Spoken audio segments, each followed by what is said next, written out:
Assam Paralympic সন্থাৰ সম্বৰ্ধনা অনুষ্ঠান।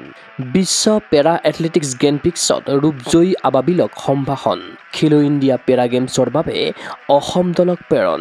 যোৱা 11ৰ পৰা 13 মাৰ্চলৈ নতুন দিল্লীত অনুষ্ঠিত বিশ্ব পেৰা এথলেটিক্স গেমপিক্স 2025ত ভাৰতক প্ৰতিনিধিত্ব কৰি অসমৰ আবাবিল আলীয়ে দখল কৰিছে ৰূপৰ পদক।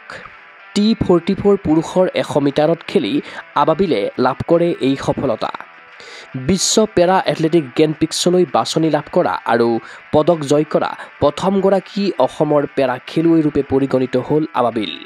দেওবাৰে গুৱাহাটীৰ RG বৰুৱা ক্ৰীড়া প্ৰকল্পস্থিত নিজা মুখ্য কাৰ্যালয়ৰ প্ৰাংগণত আবাবিলক সম্বৰ্ধনা জনাই অসম পেৰালিম্পিক সন্থাই। গামোচা, ফুলৰ মালা, ফুলৰ থোপা উপহাৰেৰে উষ্ম সম্ভাষণ জনালে আন্তঃৰাষ্ট্ৰীয় পেৰা খেলুৱৈগৰাকীক।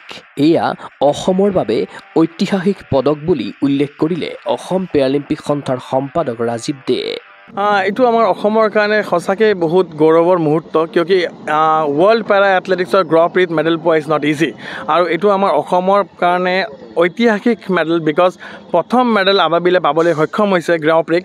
আৰু গ্ৰ প্ৰি ইণ্ডিয়াত কেতিয়াও হোৱা নাছিলে, এইবাৰ প্ৰথমবাৰ ভাৰত চৰকাৰৰ উদ্যোগত আমাৰ ভাৰতত অনুষ্ঠিত কৰা হৈছে। আৰু লছ এঞ্জেলিছ অলিম্পিকলৈকে ৱৰ্ল্ড পেৰা এথলেটিক্সে ইণ্ডিয়াক 4 বছৰ কনজিকিউটিভলি গ্ৰেণ্ড প্ৰিক্স পাতিবলৈ অনুমতি দিছে। তো এই বছৰ আমাৰ এটা এথলেট গৈছিলে আবাবিল আলী, আৰু তাতে সেই চিলভাৰ পাবলৈ সক্ষম হৈছে। আৰু এই কোৱালিফিকেশ্যনটো আমি যোৱা মাহত চেন্নাইত যেতিয়া আমি মেডেল পাইছিলোঁ তাতে আমি প্ৰাপ্ত কৰিছিলোঁ। আৰু মই তাৰ পৰাই কৈছিলোঁ যে আমাৰ নেশ্যনেল মেডেলটোৱে লক্ষ্য নহয়, আমাৰ মেডেল হৈছে ৱৰ্ল্ড গ্ৰ প্ৰি, যোনটো ইণ্ডিয়াত দিল্লীত হ'ব গৈ আছে। আৰু আমি তাতে আছিলোঁ, আমি চিলভাৰ মেডেল পাবলৈ সক্ষম হৈছোঁ। আৰু এতিয়া আমি চেষ্টা কৰিম, আমাৰ পৰৱৰ্তী পৰিকল্পনা এইটোৱে হৈছে যে আমি আমাৰ আৰু এথলিটক যাতে ইণ্টাৰনেশ্যনেল পেৰালিম্পিক কমিটি SDMS লাইচেঞ্চত উত্তীৰ্ণ কৰি পেলাই নেক্সট গ্ৰ প্ৰি যোনটো ইণ্ডিয়াত, কিয় চাওক ইণ্ডিয়াত হ'লে আমাৰ কাৰণে এক্সপেঞ্চটো কমি যায়। এটা গ্ৰ প্ৰি ইউৰোপত খেলিব গ'লে, US খেলিব গ'লে 2.5 to 3.5 লাখৰ দৰকাৰ হয়, কিন্তু আজি আমাৰ আবাবিলৰ এইটো দৰকাৰ হোৱা নাই, কিয় এইটো আমাৰ ভাৰতত হৈছে। তো আমি আমাৰ এথলেটখিনিক আৰু ৰেডি কৰি পেলাই, যিহেতু অহা বছৰ আকৌ আমাৰ হ'ব, আমি আমাৰ 3-4টা প্লেয়াৰ মানে গ্ৰ প্ৰি যেন খেলিব পাৰে এই প্ৰচেষ্টা আমি কৰিম। আৰু আমাৰ চন্দন গোটেই ট্ৰেইনিংখিনি চাই এথলেটিক্সৰ সি লাগি আছে। আৰু যদি আমি কৰিব পাৰোঁ, আৰু আমাৰ next 2026 is Asian para games year, Asian games year. তো আপোনালোকে জানে যোৱা বছৰ আমাৰ আনোৱাৰ সিকদাৰ যাবলৈ সক্ষম হৈছিলে। এইবাৰ আমি চেষ্টা কৰি আছোঁ যেন আমাৰ এটাতকৈ অধিক প্লেয়াৰ যাব পাৰে এছিয়ান পেৰা গেমছত। আৰু ইতিমধ্যে শচীন চামাৰিয়া আমাৰ বৰ্ষিয়াত অলৰেডি কোৱালিফাই কৰিছে এছিয়ান পেৰা গেমছৰ কাৰণে। এইটো মই আনঅফিচিয়েলি আপোনালোকক জনাইছোঁ, বাট অফিচিয়েলি 2026ত ক'ম। আৰু এইকাৰণে আমাৰ এইটোৱে প্ৰচেষ্টা। সম্বৰ্ধনা গ্ৰহণ কৰি আনন্দিত হৈ পৰিল আবাবিল আলী। এই সফলতাৰ আঁৰত থকা অসম পেৰালিম্পিক সন্থাৰ সভাপতি চন্দন বৰুৱা আৰু সম্পাদক ৰাজীৱ দেক খেলুৱৈগৰাকীয়ে জনালে কৃতজ্ঞতা। ভালেই লাগিছে, যিহেতু এইটো ফাৰ্ষ্ট টাইম আছিলে আমাৰ ইণ্ডিয়াত। তো ৱৰ্ল্ড এথলেটিক গ্ৰেণ্ড প্ৰিক্স, তো মই তাত চিলেকশ্যন হৈছিলোঁ। তো আমাৰ পেৰালিম্পিক এছ'চিয়েশ্যন আৰু আছামৰ জেনেৰেল ছেক্ৰেটাৰী আৰু প্ৰেছিডেণ্ট ছাৰহঁতে বহুত কষ্ট কৰিছে, কৰি মোক ইণ্ডিয়া টীমত স্থান পোৱাবলৈ সক্ষম হৈছোঁ। তো মই এইখিনি বহুত ভাল লাগে। নাই, ভালে কষ্ট কৰিব লাগিছে। ৰাতিপুৱা 2 ঘণ্টাকৈ আমাৰ প্ৰেছিডেণ্ট ছাৰে যায় 2 ঘণ্টাৰ বেছিকৈ মানে প্ৰেক্টিছ কৰাইছিলে। তো আগলৈ আৰু ভালকৈ যাতে এছিয়ান গেমছলৈ যাব পাৰোঁ, অলিম্পিক্সলৈ যাব পাৰোঁ, এনেকৈ আৰু।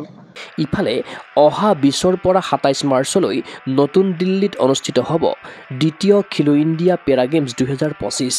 এই প্ৰতিযোগিতাত অসমক প্ৰতিনিধিত্ব কৰিবলগীয়া 8গৰাকী পেৰা খেলুৱৈ দলটোক ফুলৰ মালা পিন্ধাই এই অনুষ্ঠানতে শুভকামনা জনায় ৰাজ্যিক সন্থাটোৱে।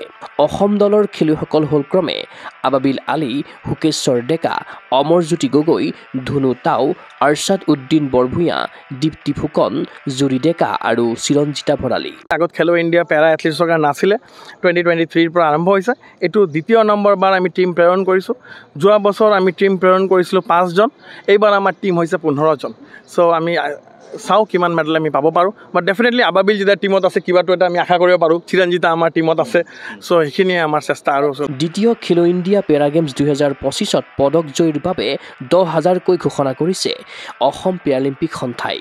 তদুপৰি বিশ্ব পেৰা এথলেটিক্স গেমপিক্সত ৰূপজয়ী আবাবিলৰ বাবেও 25,000 আৰ্থিক পুৰস্কাৰ ঘোষণা কৰিলে সন্থাই।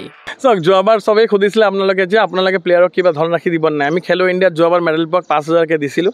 এইবাৰ মই ক'লোঁ যে যদি আমাৰ খেলুৱৈ পেৰা খেলো ইণ্ডিয়াত মেডেল পাবলৈ সক্ষম হয়, আমি 10,000কৈ ধনৰাশি এটা মেডেলৰ এগেইনষ্টত দিম। আৰু আবাবিল যিহেতু ৱৰ্ল্ড গ্ৰ প্ৰিজৰ প্ৰথম মেডেল, আমি 25,000 এটা তাক কেছ এৱাৰ্ড সেইদিনাখন আহিলে দিম। আমি কালিয়ে আহিছোঁ, আজি আমি এৰেঞ্জ কৰিব সেইটো কাৰণে পৰা নাই। আৰু মই specially directorate of sports and youth ৱেলফেয়াৰক ধন্যবাদ জনাওঁ, কিয় আজি যোনটো আমাৰ ৱৰ্ল্ড গ্ৰেণ্ড প্ৰিক্সৰ মেডেল, সেইটো আমাৰ হাই পাৰফৰ্মেঞ্চ ট্ৰেইনিং চেণ্টাৰ আৰু মেইন যোনটো এথলেটিক ইন্দিৰা গান্ধী ষ্টেডিয়াম আছে, এথলেটিক ট্ৰেক, সেইখিনি যদি আমি নাপালোঁ হয়, এইটো সম্ভৱ নহ'লে হয়। চ' তাৰ বাবে মই প্ৰদীপ টিমুং ছাৰকো ইয়াৰ পৰা ধন্যবাদ জনাইছোঁ, হিলাৰী ছাৰক ধন্যবাদ জনাইছোঁ, আমাৰ মাননীয় মুখ্যমন্ত্ৰী ডাঙৰীয়াক ধন্যবাদ জনাইছোঁ আৰু ৰিণিকী বাইদেউকো ধন্যবাদ জনাইছোঁ। উল্লেখ্য যে এই অনুষ্ঠানত উপস্থিত থাকিল ক্ৰীড়া আৰু যুৱ কল্যাণ বিভাগৰ যুটীয়া সঞ্চালক অন্তৰা গগৈ, পেৰালিম্পিক কমিটি অফ ইণ্ডিয়াৰ কাৰ্যবাহী সদস্য সুতাপা চক্ৰৱৰ্তী, মণিপুৰ পেৰালিম্পিক সন্থাৰ সভাপতি বীৰেন্দ্ৰ সিং, অসম পেট্ৰ'কেমিকেলছ লিমিটেডৰ স্বতন্ত্ৰ সঞ্চালক জিতু তালুকদাৰ, অসম পেৰালিম্পিক সন্থাৰ সভাপতি চন্দন বৰুৱা, সম্পাদক ৰাজীৱ দেৰ লগতে সন্থাৰ বিষয়ববীয়াসকল। ক্ৰীড়া অনুৰাগীৰ আশা, অসম পেৰালিম্পিক সন্থাৰ নেতৃত্বত এনেদৰে ৰাষ্ট্ৰীয় তথা আন্তঃৰাষ্ট্ৰীয় ক্ৰীড়াংগনত জিলিকি থাকক অসমৰ পেৰা খেলুৱৈ। অঞ্জনা দাসৰ সহযোগত চিন্ময় বৰাৰ প্ৰতিবেদন, গগো স্পৰ্টছ এনি।